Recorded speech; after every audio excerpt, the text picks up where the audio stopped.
I'm sure most of you out there like me have heard and seen the hype on how great the new iPhone 11's camera capabilities are. Now, I was pretty keen and I bit the bullet and bought the iPhone 11, not the Pro, just but the iPhone 11, because I was specifically after the ultra wide lens, and I was keen to give it a test just to see how good the video quality is coming out of it, and is it going to replace my other video cameras anytime soon.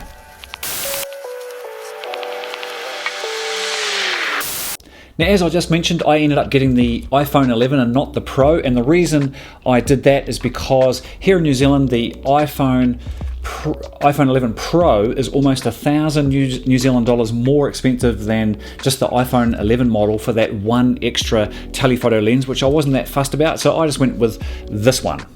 Now, full disclosure here for this video, I've never been a very big fan of shooting videos on phones or smartphones. Also, after biting the bullet for purchasing this new iPhone 11, I was a little bit apprehensive because hype is one of those funny things, and if you're anything like me, for example, when someone talks about how wonderful a movie is and they really hype it up, it kind of never really lives up to your expectations, or it doesn't in my case when you go and see that movie. So is the iPhone 11's video quality going to live up to the hype? And just as an aside, the best movies I always find are the ones that I go along to with absolutely no preconceptions and I don't really actually know what they're about, or I've heard very little about them. They are often the best movies I find. So, heard a lot about this. Is it going to live up to it? First up, here's a wee montage of some images that I've shot on my iPhone 11 over the last couple of weeks.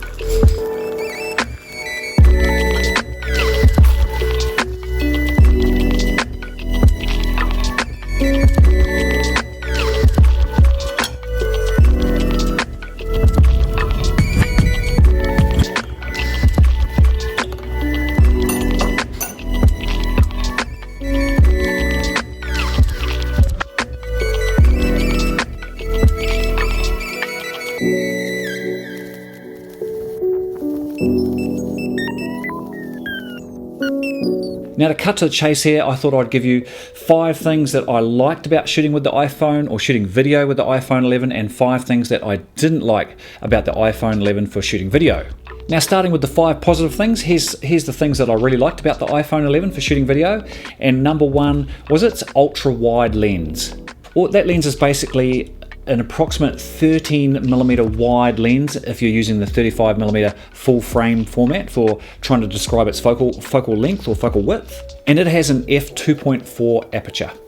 For shooting video such as vlog style of video, that ultra wide lens is actually really good. Now, one little bit of a glitch with that is that ultra wide lens is only available on the back of the camera, so if you're shooting yourself, you can't quite see what you're shooting, but it's so wide that you can generally will get yourself in the shot, and here's a couple of examples.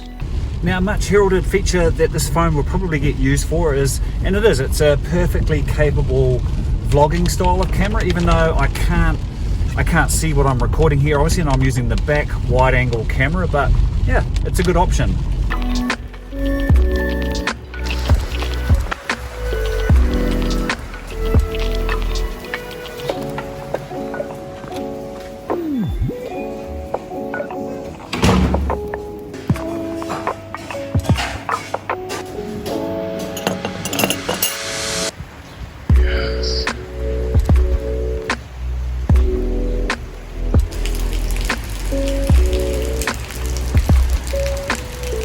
Now, rolling straight on for this, and especially with the wide or the ultra wide lens, is the stabilization. The stabilization on that, especially the ultra wide, and I know it's easier to stabilize ultra wide lenses, but it is really quite rock solid. Have a look at some of these shots.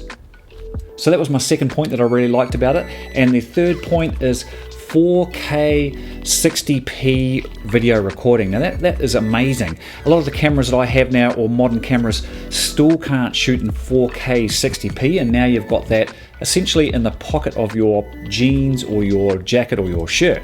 And number 4, the general quality and look of the video. I actually think it looks really nice. Like, it does a great job of capturing pretty good pretty good color rendition, pretty good skin tones, and it's not oversaturated as you see on some smaller or smartphone styles of cameras when shooting video.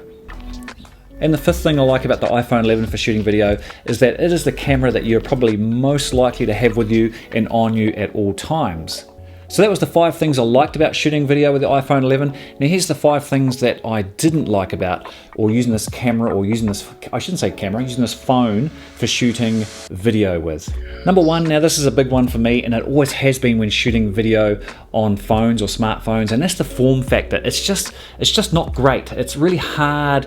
It's a funny, you basically have to balance it between your fingertips when shooting, and I often found, and I'll show you some examples here, is that especially when I was using the ultra wide lens, I was often getting my fingers in the corner of the shot because it's such a wide angle lens, and I often tried to hold it with both hands and often got my thumb or my index finger in the shot. Now the second thing I don't like about shooting video with the iPhone 11 is the lack of manual controls. I know you can lock exposure by holding the screen and sliding the little bar on the side up and down, or you can use third-party apps such as Filmic Pro to really start locking down your features, but it's just hard and fiddly, which almost brings us back to the first point, and it's being its form factor. So its form factor and the ability to use the controls I find are fiddly and not fast and not easy to use. Number 3, this camera needs a lot of light. I found even shooting outside in some bright sunny days, and I'll try and show you an example here, in dark areas there was a lot of noise, so it is not a very good low light shooting camera. Someone told me that the native ISO for this camera is actually 50, so it's really quite low, and it needs a lot of bright light to stop getting noise or the picture breaking up in your video. Number 4, it's a phone, so it doesn't have a tilting LCD monitor. For example, got my trusty Canon DSLR here, and it has a flip out and tilting LCD monitor, and I never really appreciated this until you start using video cameras that don't have them. Even my little Sony RX100 here, that has a little flip up LCD monitor, and it just makes using it and holding it and varying your height for shooting much easier. Whereas if I want to try and get a low shot with this camera, because I can't see what I'm shooting, I almost have to lie on the ground with it to try and see what I am shooting. And number 5, it is at the end of the day a phone. So this annoys me a little bit sometimes as well. You're just about, or you're halfway through a shot, or you're trying to get a shot and you might get a text or a phone call which interrupts your recording. After all, it is a phone, it is an internet browser, it is a device for sending text messages, but it also shoots video. And another wee thing that annoyed me too, sometimes the footage, even though I was shooting in the landscape mode on a little handheld gimbal, when I went to transfer the footage to my laptop to have a look at, it had shot it, somehow it had twisted it into portrait mode instead. Even though I shot it in landscape mode, it must have, when I was balancing it, decided it was going to shoot it in portrait. So all the video came in the portrait mode, not the landscape mode, and that annoyed me. And here is a bonus gripe. I said I was only going to talk about 5, but here is a 6 bonus gripe for this camera, and that is that this camera doesn't have any native PAL video recording formats. Its native video recording formats are all NTSC formats, such as 30 frames, NTSC, 24p, 60p, etc, etc. I live in a PAL country, as do people from the UK and Australia and many other countries, so it's not a big deal in today's modern environment where we're producing video for the net. But however, where it does and where it can bite you in the bum a little bit is that, for example, if I'm shooting on other cameras such as my GH4 or my 80D or even my wee Sony RX100, these are all set in PAL format. So then if I shot on this, I'm going to get some NTSC format. This I'm shooting in PAL format, so when I edit it, there can often be a bit of a conflict there. And also, and this is a little bit more technical, we live in a PAL country, so we have 50 Hertz power. So sometimes if you're shooting in an NTSC video format, you will get wavy distortion lines coming through your footage, and that is a result of using an NTSC format in a PAL country. So that annoys me.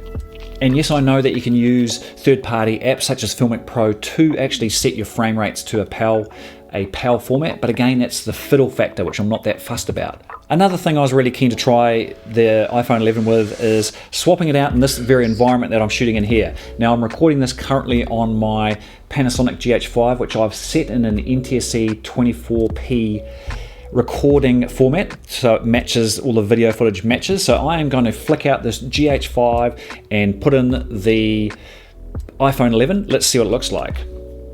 Okay, how's that looking?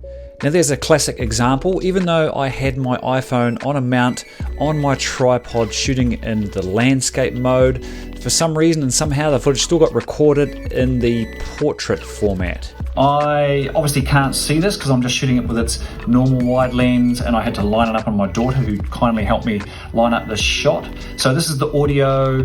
I am running the camera and I've kind of tried to lock it on me, and I hope it's still on me. How does that look and how does it sound? Okay, I'm back on the GH5 now, and I had a little clamp holding the iPhone 11, which I then had locked to a little Manfrotto tripod plate, which I had sitting up there. I don't know if you can see that very well. Almost dropped it. Sitting on the tripod, same tripod there, so I'll just get that back off. To me, the real forte of shooting video on devices such as your iPhone 11 is that it is really set up for, and I think what it does best is does one-shot video takes that you can pull out of your phone, for example, and quickly shoot your kids doing something, or perhaps one of your friends jumping off a ski jump. You can quickly record it and you can upload it to your social media as like a one take, and that's what I think it does best. It's quick, it's fast, and it's great for a single shot, and then perhaps sharing, a lot of S's going on, sharing that single shot to your social media profiles. And also I know that you can download some apps and actually edit that footage on your iPhone and then share it if you'd like. And I will actually do an upcoming video soon on basically going out and doing a whole shoot just on the iPhone, editing on the iPhone, and then uploading from the iPhone, and see what sort of quality I can get out of it.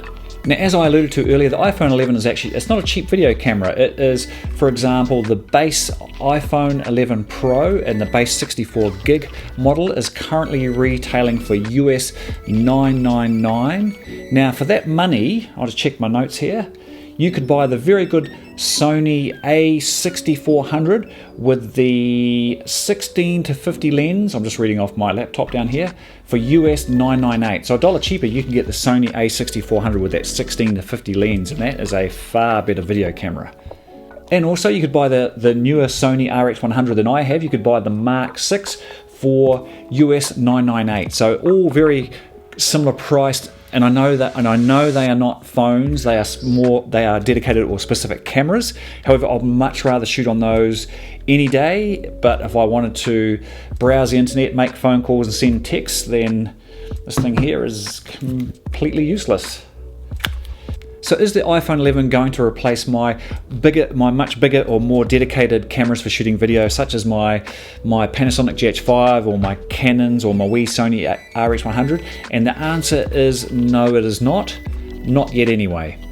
To me, like most things, it comes down to intent and purpose. And if I'm going out to shoot video, then I want the best tool for the job. And the iPhone 11 is great, and it is often the most convenient tool. But in terms of getting the shots and form factor and using it, it's not the best tool for the job. The Sony RX100, for example, or if I need a compact shooter for an adventure out in the bush or on a motorbike, or for example, this GH5, if I am shooting a wee promo style video, then I'm not going to shoot it on the iPhone 11. I'm going to use the GH5. It has a better form factor, better lenses, and I will get more shots and better quality shots using that as opposed to this.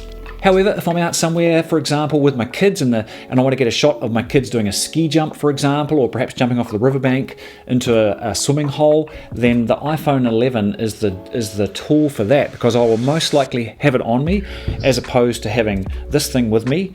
I can shoot it as a single shot, upload it, and send it to the grandparents so they can see what the kids are up to. And that is a fantastic tool, and it is shooting super high quality for that job. So those are my thoughts on the new iPhone 11 for shooting video. If you have different thoughts or you disagree with me, by all means leave a comment down below in this video, and I will hopefully see you in the next video.